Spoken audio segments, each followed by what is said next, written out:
Hello दोस्तों, आप लोगों को मेरा सादर प्रणाम। कैसे हैं आप लोग? ये कहानी बहुत सुंदर है, अंत तक जरूर सुने। एक हाथी था, वह मर गया तो धर्मराज के यहाँ पहुँचा। धर्मराज ने उससे पूछा, अरे तुझे इतना बड़ा शरीर दिया, फिर भी तू मनुष्य के बस में हो गया। तेरे एक पैर जितना था मनुष्य, उसके बस में तू हो गया। वह हाथी बोला, महाराज यह मनुष्य ऐसा ही है, बड़े बड़े इसके बस में हो जाते हैं। धर्मराज ने कहा, हमारे यहाँ तो अनगिनत आदमी आते हैं। हाथी ने जवाब दिया, आपके यहाँ मुर्दे आते हैं, जो जीवित आदमी आए तो पता लगे। धर्मराज ने दूतों से कहा, अरे एक जीवित आदमी ले आओ।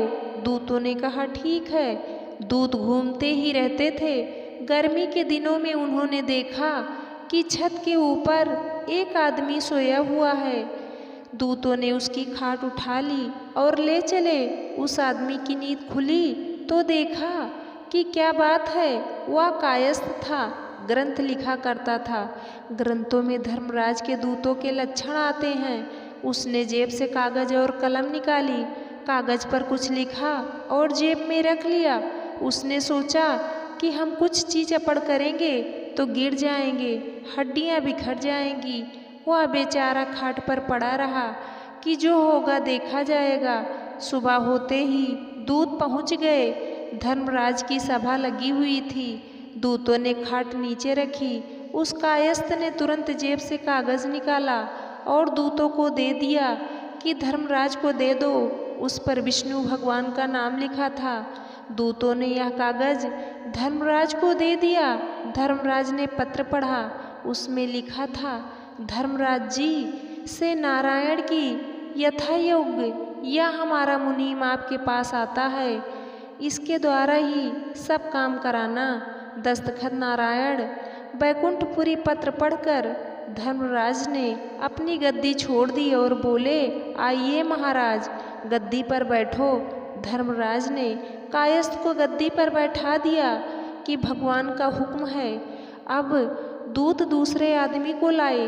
कायस्थ बोला, यह कौन है? दूत, महाराज यह डाका डालने वाला है, बहुतों को लूट लिया, बहुतों को मार दिया, इसको क्या दंड दिया जाए? कायस्थ, इसको बैकुंठ में भेजो। यह कौन है? महाराज यह दूध बेचने वाली है, इसने पानी मिलाकर दूध बेचा, जिससे बच्चों के पेट बढ़ गए, वे बीमार हो गए। इसका क्या करें? इसको भी बैकुंठ में भेजो। यह कौन है? इसने झूठी गवाही देकर बेचारे लोगों को फंसा दिया, इसका क्या किया जाए? अरे पूछते क्या हो, बैकुंठ में भेजो। अब व्यभिचारी आए, पापी आए, हिंसा करने वाले आए, कोई भी आए, उसके लिए एक ही आज्ञा कि बैकुंठ में भेजो। अब धर्मराज क्या करे? गद्दी पर बैठा मालिक जो कह रहा है वही ठीक। वहाँ बैकुंठ में जाने वालों की कतार लग गई। भगवान ने देखा कि अरे इतने लोग यहाँ कैसे आ रहे हैं? कहीं मृतलोक में कोई महात्मा प्रकट हो गए। बात क्या है जो सभी को बैकुंठ में भेज रहे हैं? कहाँ से आ रहे हैं? देखा कि ये तो धर्मराज के यहाँ से आ रहे हैं। भगवान धर्मराज के यहाँ पहुँचे। भगवान को देखकर सब खड़े हो गए। धर्मराज भी खड़े हो गए, वह कायस्थ भी खड़ा हो गया। भगवान ने पूछा, धर्मराज आपने सबको बैकुंठ भेज दिया, बात क्या है? क्या इतने लोग भक्त हो गए? धर्मराज, प्रभु मेरा काम नहीं है, आपने जो मुनीम भेजा है उसका काम है। भगवान ने कायस्थ से पूछा, तुम्हें किसने भेजा? कायस्थ, आपने महाराज। हमने कैसे भेजा? क्या मेरे बाप के हाथ की बात है जो यहाँ आता? आपने ही तो भेजा है। आपकी मर्जी के बिना कोई काम होता है क्या? क्या यह मेरे बल से हुआ है? ठीक है, तूने यह क्या किया? मैंने क्या किया महाराज? तूने सबको बैकुंठ में भेज दिया। यदि बैकुंठ में भेजना खराब काम है तो जितने संत महात्मा हैं उनको दंड दिया जाए। यदि यह खराब काम नहीं है तो उलाहना किस बात की? इस पर भी आपको यह पसंद न हो तो सबको वापस भेज दो। परंतु भगवत गीता में लिखा यह श्लोक आपको निकालना पड़ेगा। यदत्तो न निर्वंतते तद्धाम परमम, मेरे धाम में जाकर पीछे लौटकर कोई नहीं आता। बात तो ठीक है, कितना ही बड़ा पापी हो, यदि वह वैकुंठ में चला जाए तो पीछे लौटकर थोड़े ही आएगा, उसके पाप तो सब नष्ट हो गए। पर यह काम तूने क्यों किया? मैंने क्या किया महाराज? मेरे हाथ में जब बात आएगी तो मैं यही करूँगा, सबको वैकुंठ भेजूँगा। मैं किसी को दंड क्यों दूँ? मैं जानता हूँ कि थोड़ी देर देने के लिए गद्दी मिली है, तो फिर अच्छा काम क्यों न करूँ? लोगों का उद्धार करना खराब काम है क्या? भगवान ने धर्मराज से पूछा, धर्मराज तुमने इसको गद्दी कैसे दे दी?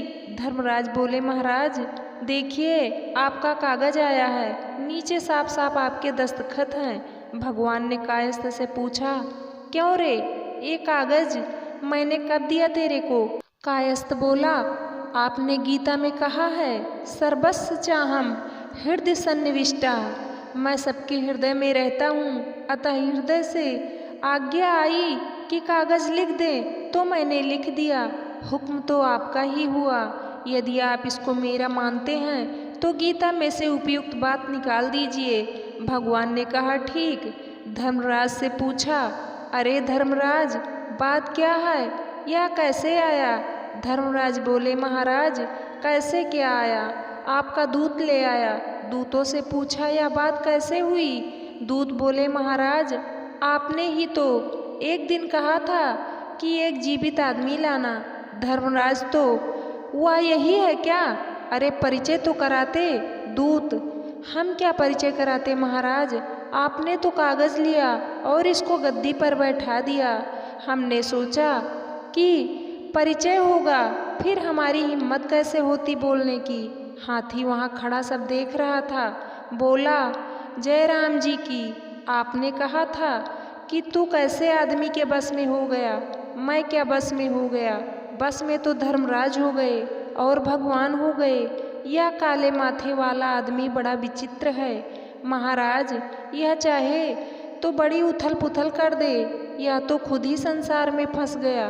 भगवान ने कहा, अच्छा जो हुआ सो हुआ, अब तो नीचे चला जा। कायस्थ बोला, गीता में आपने कहा है मामुमेत तू कौन्ते पुनर्जन्म न विद्यते, मेरे को प्राप्त होकर पुनः जन्म नहीं लेता, तो बताएं मैं आपको प्राप्त हुआ कि नहीं? भगवान, अच्छा भाई तू चल मेरे साथ। कायस्थ, महाराज केवल मैं ही चलूं? हाथी पीछे रहेगा बेचारा, इसकी कृपा से ही तो मैं यहाँ आया, इसको भी तो लो साथ में। हाथी बोला, मेरे बहुत से भाई यही नरकों में बैठे हैं, सबको साथ ले लो। भगवान बोले, चलो भाई सबको ले लो। भगवान के आने से हाथी का भी कल्याण हो गया, कायस्थ का भी कल्याण हो गया और अन्य जीवों का भी कल्याण हो गया। यह कहानी तो कल्पित है, पर इसका सिद्धांत पक्का है कि अपने हाथ में कोई अधिकार आए तो सबका भला करो, जितना कर सको उतना भला करो, अपनी तरफ से किसी का बुरा मत करो, किसी को दुख मत दो। गीता का सिद्धांत है सर्वभूत हिते रता, प्राणी मात्र के हित में प्रीति हो, अधिकार हो, पद हो, थोड़े ही दिन रहने वाला है, सदा रहने वाला नहीं है, इसलिए सबके साथ अच्छे से अच्छा बर्ताव करो। जय सिया राम। दोस्तों, ये प्रसंग आपको कैसे लगा आप कमेंट करके ज़रूर बताना। चैनल को सब्सक्राइब करना, वीडियो को लाइक करना, शेयर करना।